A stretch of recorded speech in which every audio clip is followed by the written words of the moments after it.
ഗോതമ്പിലെ ഏറ്റവും പോഷകസമ്പുഷ്ടമായ എൻഡോസ്പേം എന്ന് പറഞ്ഞ 78% വരുന്ന ഭാഗവും 5% അതിൻ്റെ ജം എന്ന് പറയുന്നത്, അതിൻ്റെ മുള, ഒരു സസ്യത്തിൻ്റെ ക്രീം കണ്ടന്റ് എന്ന് പറയുന്ന ഭാഗവും ചേർത്ത് പൊടിച്ചെടുക്കുന്നതാണ് മൈദ.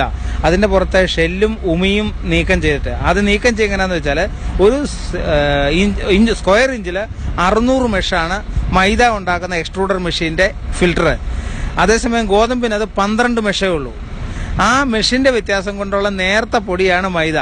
മനുഷ്യ ശരീരത്തിൽ പ്രത്യേകിച്ചും ഇത് ശീത സംസ്ഥാനങ്ങൾ, അതായത് രാത്രി -5 ടെമ്പറേച്ചറൊക്കെ ഉള്ളിടത്ത് ഒരു ജീവിയുടെ ജീവൻ നിലനിർത്താൻ വേണ്ടിയിട്ടാണ് ഗോതമ്പ് അവിടുത്തെ അവരുടെ ഭക്ഷണമായത്, അവരുടെ ട്രോപ്പിക്കൽ റീജിയനിലെ അവരുടെ ഭക്ഷണമായത്.